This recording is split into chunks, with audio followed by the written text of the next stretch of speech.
नमस्कार, आपके साथ मैं हूं रंजना सिंह राठौर। आज एक बार फिर से बात कोरोना की इसलिए करेंगे क्योंकि लगातार मामलों में इजाफा होता जा रहा है पिछले कई दिनों से और कई महीनों से। इनफैक्ट आप खबरें देख सुन और पढ़ रहे होंगे और हर किसी के जहन में इसको लेकर कई तरीके के सवाल भी होंगे। सबसे बड़ा सवाल तो यही है कि क्या ये कोरोना उतना ही खतरनाक है, उतना ही ताकतवर है जिसे हमने 2020 में देखा, 2021 में देखा और 2022 में भी देखा। ये सब सवाल आपके जहन में होंगे और इसको लेकर आगे चर्चा भी करेंगे, लेकिन सबसे पहले आंकड़ों का अपडेट आपको दे देते हैं। 700 से ज़्यादा मामले पुष्टि हुई आधिकारिक तौर पर पिछले 48 घंटों में सामने आए। उसके साथ ही जो एक्टिव मरीजों की तादाद है वो हो गई है 6000 के पार। और इस पूरे मामले में आपको बता दें कि पिछले 48 घंटे में 6 लोगों की मौत भी हो गई है। अब ये थोड़ा सा डराने वाला है क्योंकि पहले जानकार और एक्सपर्ट्स और डॉक्टर ये कह रहे थे कि ये हल्के लक्षण देता है, जैसा कि हमने बार बार बताया। ओमिक्रॉन का सब वेरिएंट ये है। इसके अंदर आपको बताएं कि हल्की जुकाम, खांसी, बुखार, इस तरीके के आपको इसके अंदर वो होते हैं, लक्षण देखने को मिलते हैं।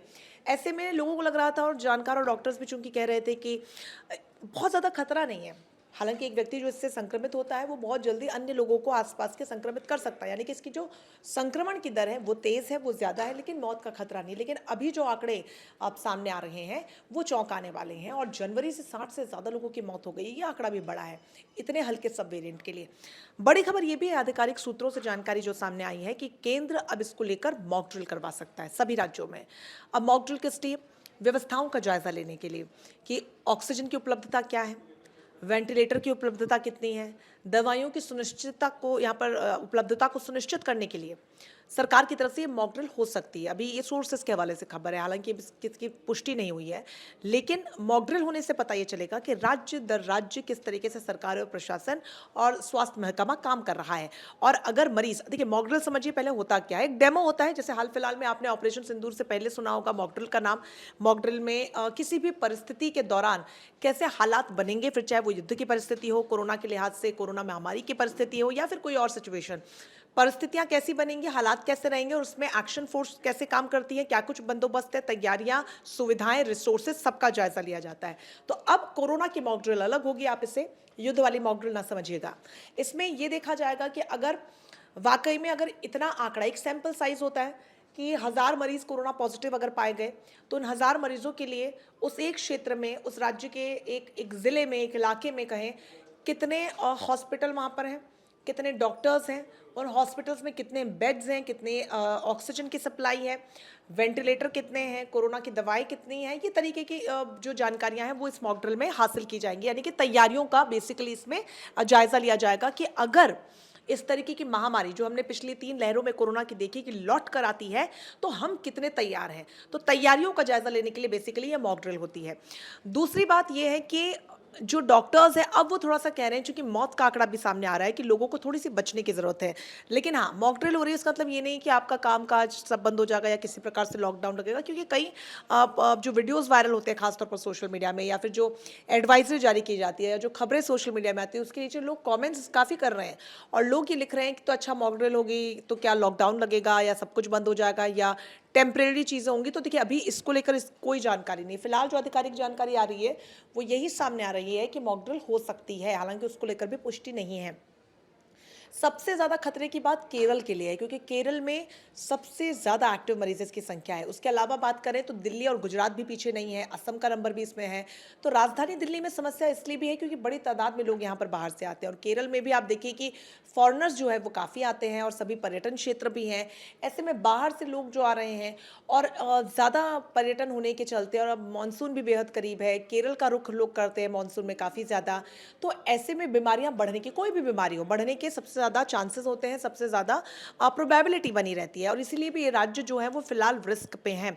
अगर आप गुजरात वासी हैं, दिल्ली वासी हैं या केरल वासी हैं तो आपको थोड़ा सा एक्स्ट्रा यहाँ पर गाइडलाइंस का पालन करना होगा, थोड़ी सतर्कता ज़्यादा बरतनी होगी।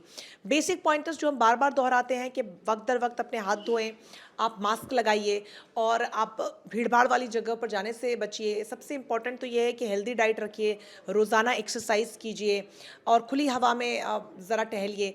ये सारी बेसिक पॉइंटर्स हैं। उसके अलावा जो गाइडलाइंस आपके राज्यों में सरकारों द्वारा दी गई है या आपका प्रशासन आपको बोल रहा है, वो आप ज़रूर कीजिए। और बात अगर बुज़ुर्ग आपके घर में हैं, नवजात आपके घर में, थोड़े-से एक्स्ट्रा प्रिकॉशंस आपको लेने की ज़रूरत है। क्योंकि हाल-फिलहाल परसों जो खबर सामने आई थी 2 दिन पहले, उसमें एक 5 महीने की बच्ची की मौत हो गई थी कोरोना के चलते।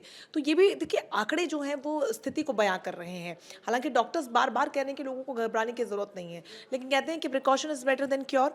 तो अगर घर में आपके बुज़ुर्ग हैं और बच्चे हैं छोटे, नवजात हैं ख़ास तौर पर, तो आपको थोड़े ज़्यादा प्रिकॉशंस लेने हैं। अब बुज़ुर्गों को पहले से कोई और बीमारी है या आपको भी अगर आप युवा भी हैं, आपको पहले से कोई और बीमारी है, तो आपको सतर्कता ज़्यादा बरतनी है क्योंकि पहले से कोई बीमारी अगर आपको है, आपको डायबिटीज़ है, आपको कोई हार्ट डिज़ीज़ है, लिवर डिज़ीज़ है, किसी भी प्रकार की कोई बीमारी है जिसके मेडिकेशन पे आप हैं, तो इम्यून सिस्टम जो है वो थोड़ा-सा ऑलरेडी वीक होता है। तो जहाँ पर कमज़ोर इम्यून सिस्टम होता है, वहाँ पर कोरोना का ये सब वेरिएंट बहुत आसानी से पैर पसार लेता है और उसको और खोखला करता चला जाता है। तो अब जब आप ऑलरेडी एक बीमारी से ग्रसित हैं पहले से ही, ऐसे में कोरोना से अगर आप पॉज़िटिव हो जाते हैं, तो आपके लिए समस्या ज़्यादा हो सकती है।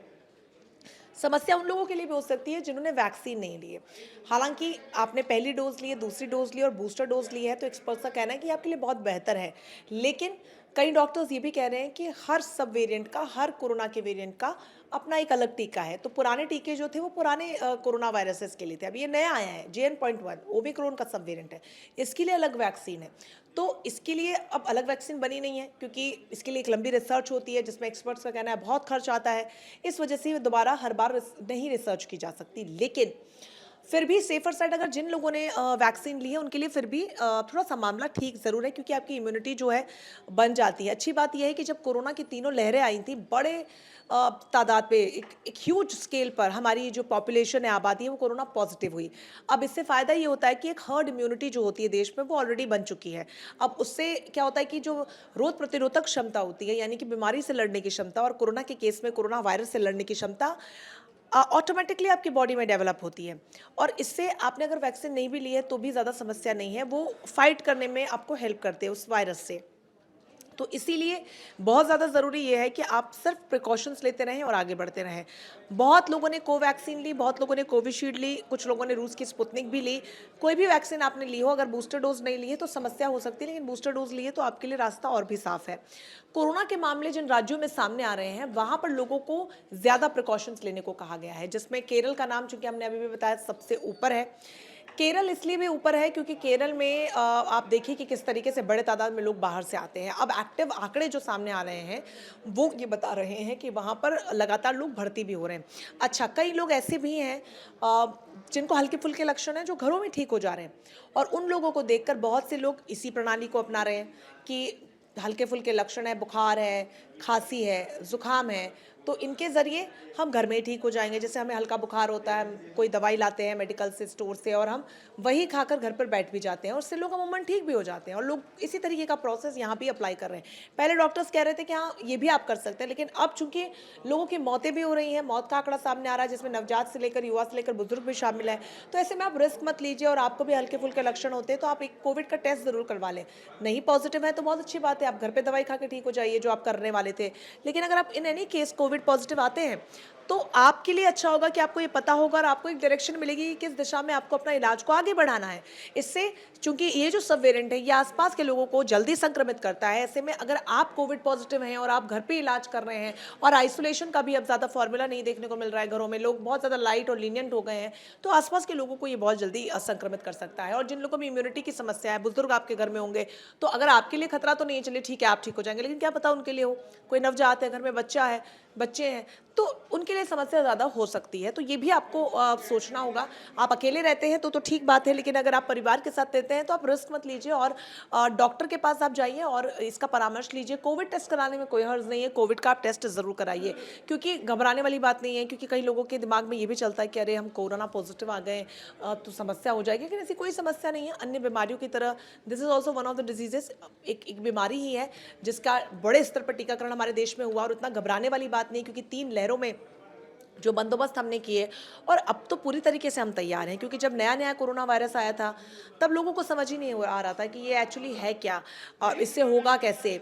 क्या इसका काम है, क्या इसका नहीं है, किस तरीके से अफेक्ट करता है, क्या कुछ दवाई लें, क्या इलाज होगा, लोगों को कुछ समझ नहीं आ रहा था। लेकिन अब लोग भी जागरूक हो गए हैं, हमारी तैयारियां भी दुरुस्त हो चुकी हैं, प्रिकॉशंस भी बहुत ज़्यादा लिए जा रहे हैं, सरकारें पूरी तरीके से अलर्ट मोड पर है, प्रशासन पूरी तरीके से एक्शन मोड पर है।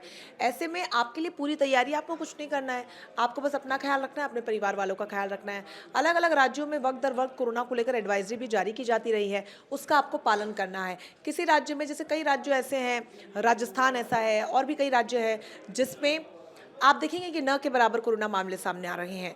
लेकिन उन लोगों को भी अगर सामने नहीं आ रहे तो बहुत अच्छी बात है, और ज़्यादा उनको प्रिकॉशन लेने की ज़रूरत है ताकि कोई भी मामला सामने ना आए। क्योंकि बार बार डॉक्टर्स यही कह रहे हैं कि एक बार अगर आपके इलाके में, आपके राज्य में, आपके घर में कोई संक्रमित हो जाता है तो वो तेज़ी से संक्रमण फैलाता है, क्योंकि ये सब वेरिएंट बहुत तेज़ी से फैलता है। अब लोगों के जहन में एक सवाल ये भी है कि कितना लंबा हम इससे बीमार हो सकते हैं। तो पहले वाले जो कोरोना वायरसेस थे, पहली 3 लहरों में हमने देखे लोग लंबा-लंबा आइसोलेशन में रह रहे थे, 10 दिन, 15 दिन, महीने भर भी।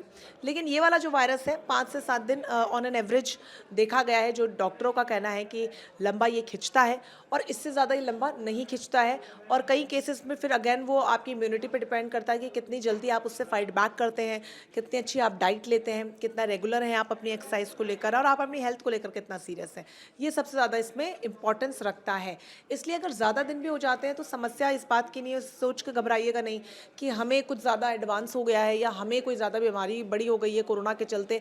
ऐसा कुछ नहीं है, वो इंडिविजुअल वेरी करता है, बॉडी टू बॉडी वेरी करता है। इम्यूनिटी आपकी किसकी कितनी है, उस हिसाब से ये कितना लंबा वायरस आपको जकड़ के रखेगा, ये वेरी करता है। तो इसलिए अपना बहुत ख्याल रखिए, आसपास के लोगों को भी जागरूक करते रहिए। फिलहाल मुझे इजाज़त दीजिए, फिर मुलाकात होगी। जहाँ भक्ति है हर शब्द में, कथाओं में छुपे हैं दिव्य रहस्य और ज्योतिष देता है जीवन को दिशा। धर्म से जुड़ी हर बातों को जानने के लिए हमारे चैनल स्तुति को सब्सक्राइब करें। चैनल पर जाने के लिए इस लिंक पर क्लिक करें।